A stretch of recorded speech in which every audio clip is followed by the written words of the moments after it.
विधानसभा चुनाव हार की वजह तलाशेगी राजद। महत्वपूर्ण बैठक आज तेजस्वी यादव भी होंगे शामिल।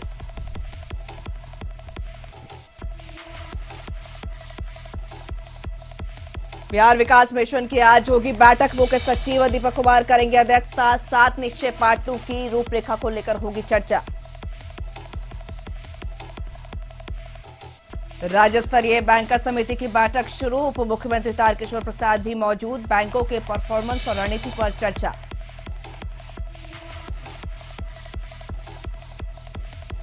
पुलिस मुख्यालय में पुलिस महकमे ने ली शपथ। शराब से दूर रहने की ली शपथ। डीजीपी, एडीजी समेत कई अधिकारी रहे मौजूद।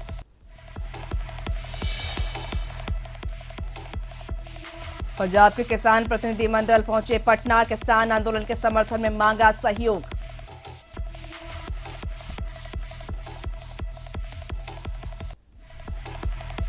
बिहार में देखा रफ्तार का कहर। नालंदा में 2 की मौत, नवादा में गई कई जान। शेखपुरा में एक सफाई कर्मी घायल।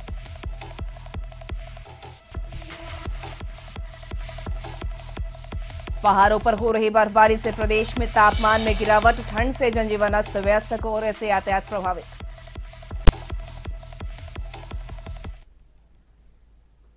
नमस्कार, हमार बिहार में आपका स्वागत है। मैं हूं आपके साथ साहिबा सिंह। खबरों की करेंगे शुरुआत। बिहार चुनाव में महागठबंधन को मिली शिकस्त के बाद आरजेडी नेतृत्व की आज अहम बैठक हो रही है। इसमें पार्टी के प्रदेश अध्यक्ष जगदानंद सिंह, तेजस्वी यादव समेत दिग्गज नेता शामिल हो रहे हैं। जानकारी के मुताबिक इस बैठक में विधानसभा चुनाव में पार्टी के प्रदर्शन पर मंथन किया जाएगा। साथ ही आगे की रणनीति पर भी विचार विमर्श होगा।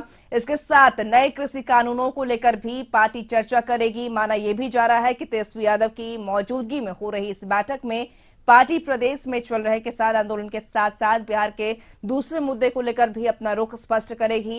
ये बैठक इसलिए भी अहम है क्योंकि हाल ही में तेजस्वी यादव ने रांची के रिम्स पेइंग वार्ड में आरजेडी सुप्रीमो लालू प्रसाद यादव से मिलकर आए हैं और ऐसे में कयास लगाए जा रहे हैं कि इस बैठक में तेजस्वी यादव पार्टी अध्यक्ष की ओर से दिए गए संदेश की जानकारी अन्य नेताओं को देंगे।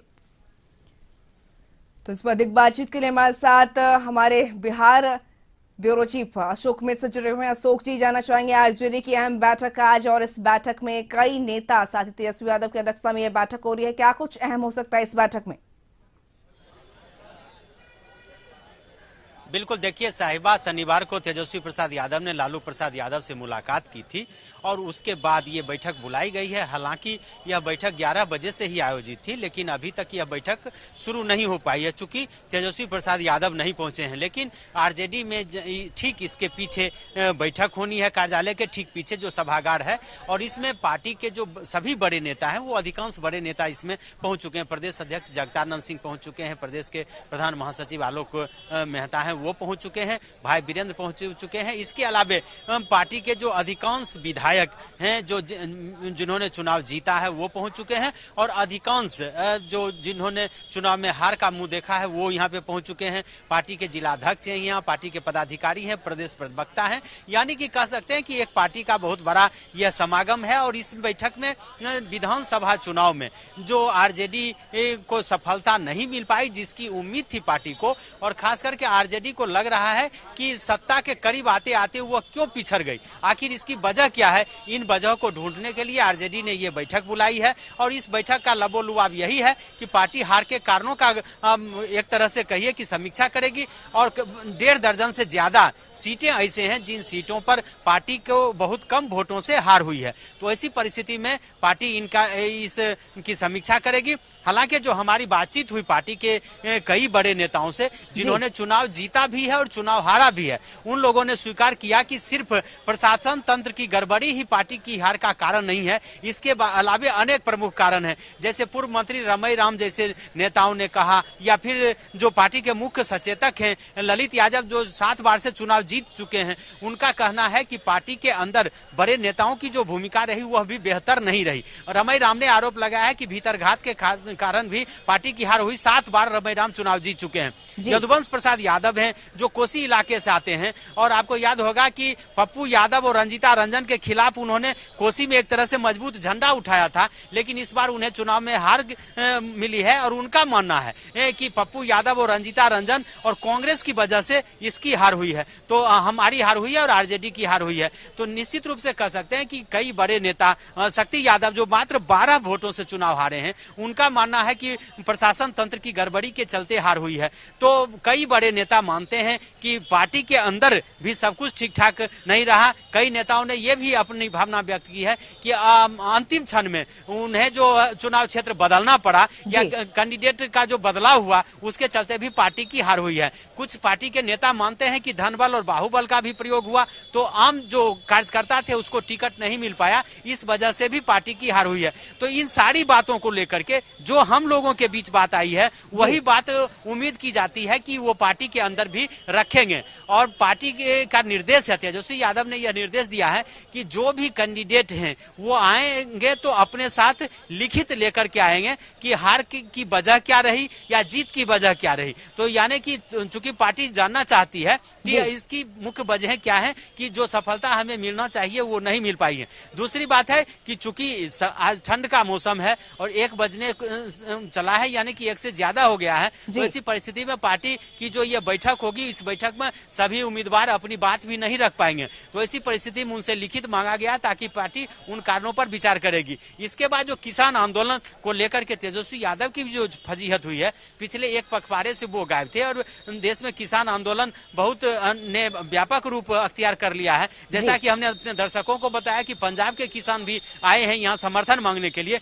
तो ऐसी परिस्थिति में आरजेडी की क्या भूमिका होगी किसान आंदोलन को लेकर के, इस पर भी चर्चा हो सकती है और हो सकता है कि आगे किसान आंदोलन की फिलहाल बहुत बहुत शुक्रिया तमाम बातचीत के लिए। तो आपको बता दें कि राजद की महत्वपूर्ण बैठक, राजद अपने बिहार विधानसभा चुनाव में मिली हार को लेकर समीक्षा करेगी। और साथ ही बता दें आपको कि 11 बजे का समय रखा गया था इस बैठक का, लेकिन ये बैठक अब तक शुरू नहीं हुई है और फिलहाल देखना होगा कि कब तक ये बैठक शुरू होती है और क्या कुछ निर्णय लिया जाता है। फिलहाल खबरों में आगे बढ़ेंगे, बात करेंगे राज्य स्तरीय बैंकर समिति की महत्वपूर्ण बैठक शुरू हो चुकी है। बैठक में उप मुख्यमंत्री तारकिशोर प्रसाद मौजूद रहे। बैठक में वित्त विभाग के प्रधान सचिव सिद्धार्थ के साथ सभी बैंकों के जनरल मैनेजर के साथ सभी बड़े अधिकारी हैं मौजूद। कई जिलों से बैंक के अधिकारियों को वीडियो कॉन्फ्रेंसिंग पर जोड़ा गया है। बैठक में बैंकों के परफॉर्मेंस और रणनीति पर भी चर्चा होगी और उनकी समीक्षा होगी। बैठक में कोरोना काल में बैंक के द्वारा किए गए कार्यों की समीक्षा भी होगी। साथ ही सरकार द्वारा लगातार दिए गए बैंकों को निर्देश की भी समीक्षा होगी। तो आज राज्य स्तरीय बैंकर समिति की बैठक है। तो इस पर अधिक जानकारी के साथ हमारे साथ संवाददाता मरगूब आलम जुड़ चुके हैं। मरगूब, राज्य स्तरीय बैंकर समिति की महत्वपूर्ण बैठक शुरू हो चुकी है और बैठक में उप मुख्यमंत्री तारकिशोर प्रसाद मौजूद हैं। इस बैठक में क्या कुछ अहम होगा, बताएं। देखिए, आज निश्चित तौर पर राज्य स्तरीय बैंकर समिति की महत्वपूर्ण बैठक है। देखिए, ये जो समिति है, ये समिति बैंकों के जो काम काज है उनका लेखा जोखा लेती है। इस बैठक की अध्यक्षता वित्त मंत्री करते हैं और तारकिशोर प्रसाद वित्त मंत्री के साथ उप मुख्यमंत्री भी हैं।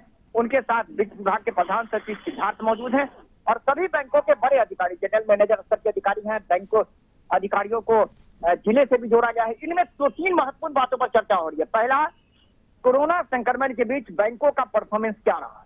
दूसरा, जो राज्य सरकार का निर्देश है, खास करके किसान credit card, student credit card और ऋण देने की नीति, उस पर बैंकों ने कितना अमल किया। देखिए, इन पूरे मामलों पर महत्वपूर्ण चर्चा हो रही है। अभी तक जो मेरे पास जानकारी है वो जानकारी ये है कि बैंकों ने स्पष्ट तौर पर कहा है कि राज्य सरकार का जो निर्देश था उसका पालन नहीं हो पाया। कोरोना संक्रमण के कारण ऋण नहीं दिए जा सके। बहुत हद तक बहुत बैंकों ने तो ऋण देने के नाम पर फांकीबाजी की, इस बात का भी पूरे तरह खुलासा हुआ है।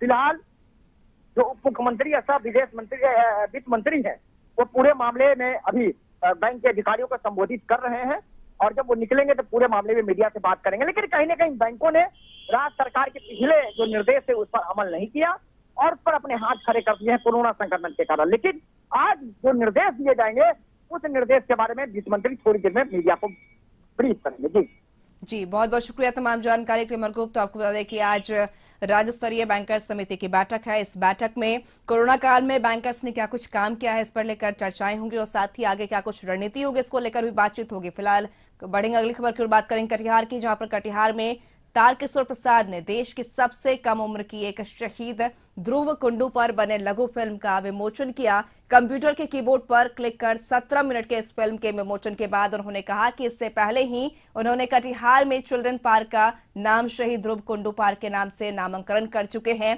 अब इस पर ध्रुव कुंडू का एक प्रतिमा भी स्थापित किया जाएगा ताकि आने वाली पीढ़ी महज 13 साल की उम्र में देश के लिए प्राण की आहुति देने वाले ध्रुव के इतिहास के बारे में जानकर देश प्रेम की भावना से प्रेरणा ले सके। बिहार बंगाली समिति के सौजन्य से इस आयोजन पर उप मुख्यमंत्री ने समिति को आभार भी जताया।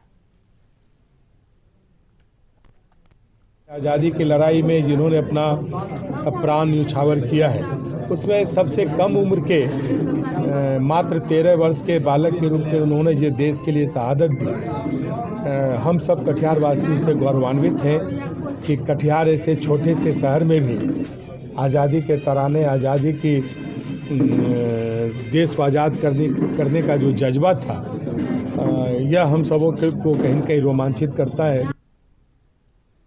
खबरों में आगे बढ़ेंगे। सीएम नीतीश कुमार के फरमान के बाद आज सूबे के सभी पुलिसकर्मी एक बार फिर से शराब नहीं पीने की शपथ लिए हैं। शपथ लेने को लेकर बिहार पुलिस मुख्यालय ने आदेश जारी किया था कि डीजीपी ने इस संबंध में सभी जिलों के एसपी, रेल एसपी को पत्र लिखा है। पुलिस मुख्यालय के आदेश के बाद थाना से लेकर पुलिस मुख्यालय तक सभी पुलिसकर्मियों ने शराब नहीं पीने, शराब के कारोबार में शामिल नहीं होने की शपथ ली और डीजीपी ने अपने पत्र में उल्लेख किया था कि 9 दिसंबर को सीएम नीतीश ने मद्य निषेध की बैठक की थी और बैठक में मुख्यमंत्री ने इस संबंध में निर्देश दिया था कि लिहाजा बिहार के सभी पुलिसकर्मी 21 दिसंबर को शराब नहीं पीने की शपथ लें।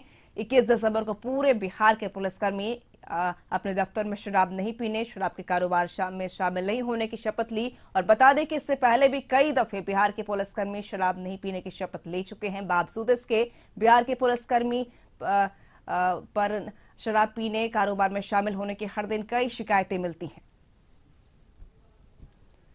तो इस पर एक जानकारी के साथ हमारे साथ एक बार फिर से जुड़ चुके हैं हमारे संवाददाता मरगूब आलम। मरगूब, सीएम नीतीश कुमार के फरमान के बाद आज पूरे सूबे के सभी पुलिसकर्मियों ने एक बार फिर से शराब नहीं पीने, शराब के धंधों में शामिल नहीं होने की शपथ ली है। लेकिन एक तरफ जहां पर शपथ ली जा रही है, दूसरी तरफ लगातार जो शराब के कारोबारी हैं लगातार धड़ल्ले से शराब भी पकड़े जा रहे हैं बिहार में। निश्चित तौर पर मुख्यमंत्री ने पिछले जो कह सकते हैं कि कानून व्यवस्था को लेकर के जो मीटिंग किया था, उस मीटिंग में राज्य के डीजीपी को कहा था कि एक बार फिर सभी पुलिसकर्मियों को आप शपथ दिलाएं कि शराबबंदी कानून का पालन करने और शराब नहीं पीने को लेकर के 21 तारीख आज 11 बजे दिन में पुलिस मुख्यालय में डीजीपी एसके सिंघल के साथ साथ सभी एडीजी, सभी एसपी, जितने अधिकारी शामिल थे और जितने पुलिसकर्मी शामिल थे, उन्होंने एक साथ शपथ लिया कि मैं प्रतिज्ञा करता हूं कि शराबबंदी कानून का पूरी तरह समर्थन करूंगा और शराब को हाथ नहीं लगाऊंगा, शराब से दूर रहूंगा। और इसके साथ साथ सभी जिले के एसपी के साथ सभी जिले के सिपाही, दरोगा, थाना प्रभारी, डीएसपी, एसपी ने आज शपथ लिया। इस शपथ का मतलब यह है कि पुलिसकर्मियों ने एक बार फिर ये संदेश पहुंचाया जाए कि शराबबंदी पर सरकार कोई समझौता नहीं करेगी। अगर शराबबंदी में शामिल कोई भी व्यक्ति है, चाहे पुलिसकर्मी हो, अधिकारी हो, आम आदमी हो, उसके खिलाफ उसी नियम के तहत कानूनी कार्रवाई होगी जिस तरीके से आम आदमी के खिलाफ कानूनी कार्रवाई होती है। इन्हीं सब बातों को लेकर के आज महत्वपूर्ण बैठक, आज शपथ दिलाई गई। इस शपथ में डीजीपी से लेकर सभी बड़े अधिकारी के साथ साथ पुलिस मुख्यालय के 500 पुलिसकर्मियों ने एक साथ शराबबंदी कानून का समर्थन करने और शराब न पीने का एक बार फिर शपथ लिया और उस शपथ पत्र पर हस्ताक्षर भी किया और सभी के द्वारा हस्ताक्षर किए गए शपथ पत्र को फिलहाल पुलिस मुख्यालय में जमा करा लिया गया।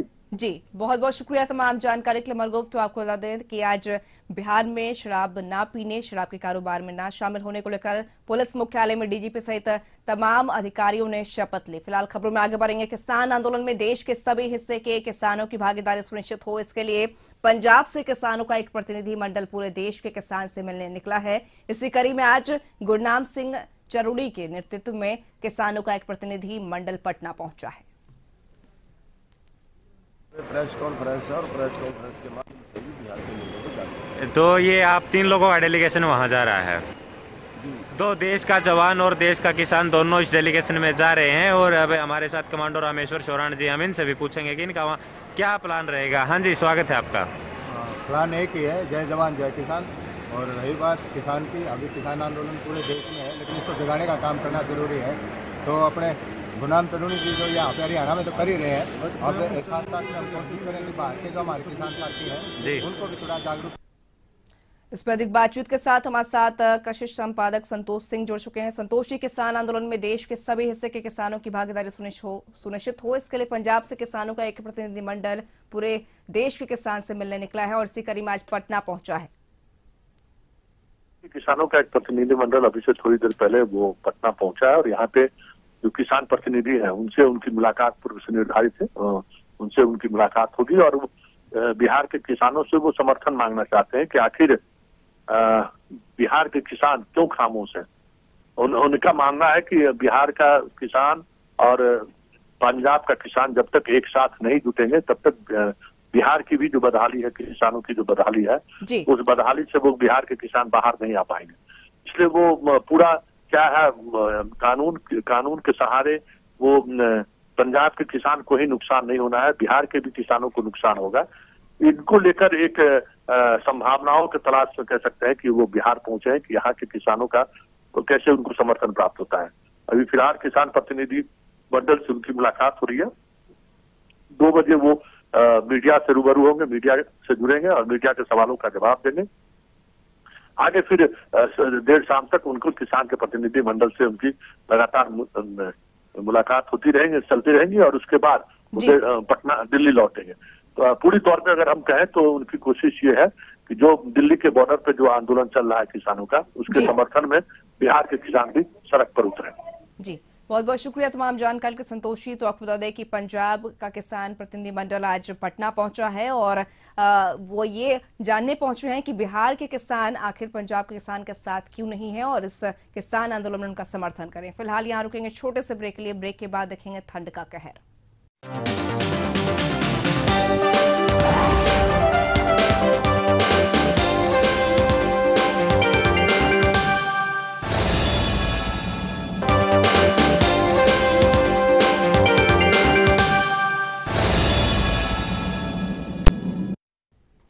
ब्रेक के बाद फिर से आपका स्वागत है। बढ़ेंगे अगली खबर की बात करेंगे ठंड की कहर की। मोकामा के शहरी और ग्रामीण इलाकों में ठंड और घने कोहरे का कहर टूटने लगा है। हर तरफ कोहरे से जनजीवन अस्त व्यस्त हो गया है। सड़कों पर वाहनों का परिचालन भी बाधित हो रहा है। घने कोहरे और सर्दी के सितम से लोगों की दिनचर्या भी प्रभावित हो रही है। पूरा इलाका सर्दी के कहर से कराह रहा है। खासकर इस ठंड में गरीबों को सर्वाधिक परेशानी झेलनी पड़ रही है। हर तरफ कुदरत के कहर से त्राहिमाम की तस्वीर झलक रही है। मोकामा का कोना कोना इस कोहरे की चादर में लिपट गया है। सर्दी के सितम से पूरा क्षेत्र सिहर रहा है।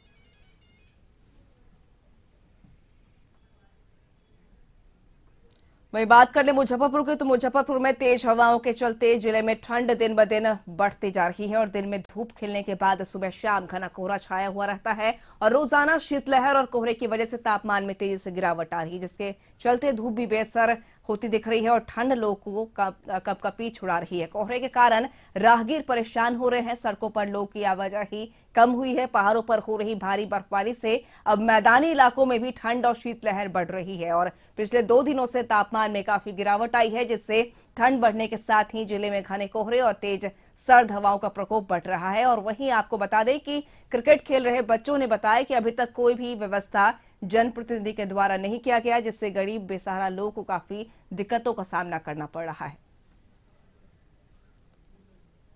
ज़्यादा परेशानी हो रही है लोगों के बीच और हमारे गरीब भाई बहनों, चाचा बाबा लोग को बहुत ज़्यादा परेशानी हो रही है। कांटी के विधायक इसराइल मंसूरी को इस सब के बारे में सोचना चाहिए और हमारे जो ग्रामीण इलाके के पंचायत के मुखिया है, वार्ड मेंबर, इन लोग को भी सोचना चाहिए गरीबों के प्रति। और हम लोग अपने गर्मी लाने के लिए मैदान में आए हैं, क्रिकेट खेलने यहीं पर आग का व्यवस्था किए हैं।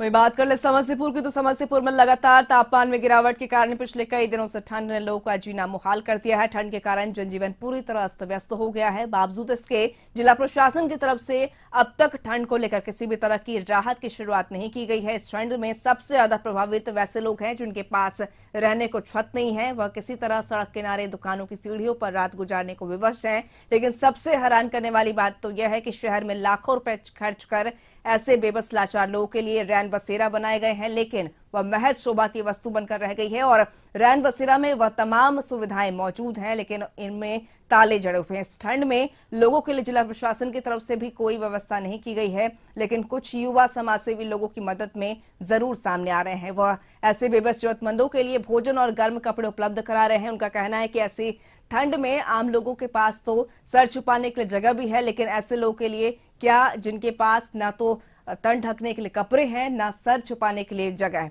वैसे लोगों के लिए उनसे जो कुछ भी बन पा रहा है वो अपने स्तर से प्रयास कर रहे हैं। तस्वीर आप यह दिखला रहे हैं, जिसके लिए देखिए खुले आसमान जो लोगों की जिंदगी से बस गई है, और ये सड़कों पे जब लोग सन्नाटा हो जाते हैं, जब इस शीतलहर में बेबस लोग, लाचार लोगों, इस शीतलहर में जो इस कपकपाती ठंड में पूस की रात की वो कहानी जरूर याद आ जाएगी, जब वो एक तस्वीर देख रहे होइएगा। आप देख सकते हैं वो जैसे लोग हैं, लोग अपनी जीवन यापन के लिए कैसे जो है लोग यहाँ पे रहते हैं, काम करके आते हैं, और इसी जो दुकान है, दुकान के बाहर इस कपकपाती ठंड में सो जाते हैं। और जब रात होती है तो ये जो कुत्ते हैं वो इन लोगों के साथ भी अपना जो है आशियाना खोज लेते हैं। ये वो पूस की रात की कहानी दिखला रही है, और ये कह रही है कि हम अभी भी, हमारा देश या हमारी सिस्टम अभी भी इन लोगों के लिए बेसहारा ही है। इनका सहारा देने के लिए कोई नहीं है। ये एक सीधी तस्वीर देख लीजिए, ये तस्वीर है, आप देख सकते हैं पूरी ये तस्वीर हम आपको दिखाना चाहते हैं कि यहाँ से पूरी लाइन से जो लोग हैं, बेबस हैं, हम बात भी करेंगे लोगों से। कुछ एक दो ऐसे लोग दिखे हैं, समाज सेवी लोग दिखे हैं जो इन गरीबों के लिए सहारा बनकर जरूर उभरे हैं, और एक लोगों को जो है कपड़े दे रहे हैं, शॉल दे रहे हैं, जिससे अपनी ठंड जो है काट सके। इन कपकपाती ठंड, बताइएगा एक मिनट आप से बात बताइएगा कि जो लोग सोए हुए हैं, इन लोगों के लिए जो व्यवस्था है, जो बेसहारा के लिए जो घर बनाया गया वो नहीं है, और आप लोग इनको मदद करते इस रात में अब दिखे हैं, तो क्या मतलब क्या लगता है? बेसहारों के लिए जो जिला प्रशासन के द्वारा घर बनाया गया वो कब से बंद है, और ये लोग पिछले 1 साल से ऐसे ही रोड पे सो रहे हैं। जिला प्रशासन का कोई इस पे ये नहीं है, इनको सिर्फ रोड पे सोना है, छोड़े हुए जिला प्रशासन कोई मतलब नहीं है, ठंड में जिंदा रहे हमारे। तो जिला प्रशासन के द्वारा जो है साफ इनके लिए कोई ऐसा वैकल्पिक व्यवस्था नहीं है। वैकल्पिक व्यवस्था के रूप में जो रैन बसेरा जो है वो है, देख सकते हैं, यह ठंड है, और इस कपकपाती ठंड में ये। तो इस पर अधिक बातचीत के साथ हमारे साथ संवाददाता आलोक जुड़ चुके हैं न्यूज रूम से। आलोक, जाना चाहेंगे, बिहार में लगातार ठंड बढ़ रही है और बर्फीली हवाओं के साथ कोहरे भी छाए रहते हैं, जिससे आम जनजीवन जो है अस्त व्यस्त हो चुका है। क्या लगता है बिहार में कब तक ठंड का सितम रहेगा? मौसम विभाग ने पिछले 2-3 दिन से अलर्ट कर रहा है कि और जो आने वाले 2-3 दिन हैं वो काफ़ी शीतलहर का प्रकोप झेलने को पड़ेगा आम लोगों को, और साथ ही साथ किसानों को भी समस्या होगी इसमें। लेकिन अभी जो कल की बात करें तो गया में सबसे कम 4.3 डिग्री सेल्सियस रहा है, जो पिछले 10 साल का रिकॉर्ड टूटा था इस बार। लेकिन और उत्तर बिहार की बात करें तो जो मौसम विभाग का जो अलर्ट है 5 से 6 डिग्री सेल्सियस रहने की संभावना, तो और वहाँ पर कुहासा गिरने की काफ़ी संभावना व्यक्त करती है। और दिन में कहा जा रहा है कि दिन में धूप होगी तो और शाम और सुबह कुहासा का असर के कारण लोगों को आम जनजीवन में असर डालेगा। लेकिन फिलहाल जो कहा जाए तो मौसम विभाग अभी चेतावनी जो जारी किया कि अगले 2-3 दिनों तक पटना सहित पूरे बिहार में 5 से 6 डिग्री सेल्सियस रहेगी। लेकिन खासतौर पर गया की बात करें तो गया में 2-3 डिग्री, पूरे बिहार से 2-3 डिग्री कम रहता है, तो वहाँ के लोगों को काफ़ी समस्या होगी। तो इस बार जो किसान की समस्या काफ़ी दयनीय होने वाली है, क्योंकि जो अभी शीतलहर का प्रकोप है जिसे पाला गिरने की संभावना है, जो पाला गिरने पर तेलहन, दलहन और आलू की जो फसल है उस पर असर पड़ेगा। जी बिल्कुल, बहुत बहुत शुक्रिया तमाम जानकारी के लिए आलोक। तो आपको बता दें कि बिहार में ठंड का सितम देखने को मिल रहा है और ठंड से आम जनजीवन अस्त व्यस्त हैं, साथ ही किसानों की फसल पर भी प्रभाव पड़ेगा। फिलहाल खबरों में आगे बढ़ेंगे। नवादा जिले में क्राइम कम होने का नाम नहीं ले रहा। ताजा मामला नवादा जिले के कासीचक के मधेपुरा गांव में दो लोगों के बीच पटवन को लेकर कहासुनी हुई, जिसमें एक पक्ष ने दो लोगों को गोली मार दी, जिसमें एक युवक की मौत घटनास्थल हो गई। वहीं एक युवक को हाथ में गोली लगी है, जिसे पावापुर रेफर कर दिया गया है। मृतक की पहचान सिट्टू कुमार के रूप में की गई है, वहीं घायल की पहचान संजीत कुमार के रूप में की गई है। घटना के बाद मृतक के परिजनों में कोहराम मच गया है। वहीं पुलिस को मामले की सूचना दे दी गई है। इधर कासीचक थाना के एसआई ने बताया कि गोली लगने की सूचना मिली थी, हम लोग तुरंत घटनास्थल पर गए थे तो देखा घटनास्थल पर ही एक की मौत हो गई और दूसरा घायल है। शव को कब्जे में लेकर पोस्टमार्टम के लिए सदर अस्पताल भेज दिया गया है। तो इस पर अधिक जानकारी के साथ हमारे साथ नवादा से राजकुमार जुड़ चुके हैं। राजकुमार, जानना चाहेंगे, नवादा जिला में क्राइम आउट ऑफ कंट्रोल हो चुका है और आज भी जमीनी विवाद को लेकर दो पक्षों में जहां मारपीट हुई और एक की मौत हुई है। तुम्हारा संपर्क हमारे संवाददाता से नहीं बन पाया, फिलहाल बहुत बहुत शुक्रिया। तो बढ़ेंगे हम अगली खबर की ओर। तो बढ़ेंगे अगली खबर की बात करेंगे नरकटियागंज की, जहां पर टैंकर और बाइक भिड़ंत में 3 की मौत हुई है। घटना नरकटियागंज ओवरब्रिज के पास की है। घटना की खबर पर पहुंची घटना की खबर मिलने के बाद पुलिस पहुंची और मामले की तफ्तीश में जुट गई है। तो नरकटियागंज की खबर, जहां पर टैंकर में टक्कर हुई है और घटना पे 3 की मौत हुई है घटनास्थल पर।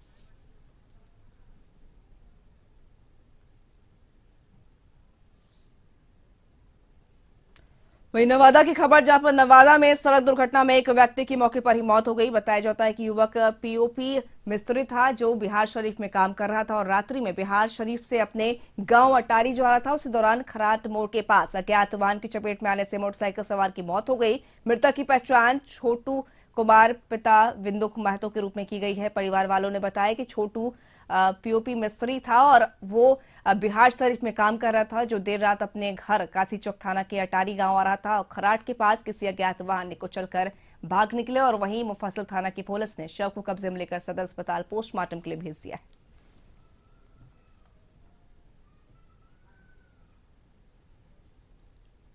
हमारे बिहार में बस इतना ही। आप बने रहें कशिश न्यूज के साथ। नमस्कार।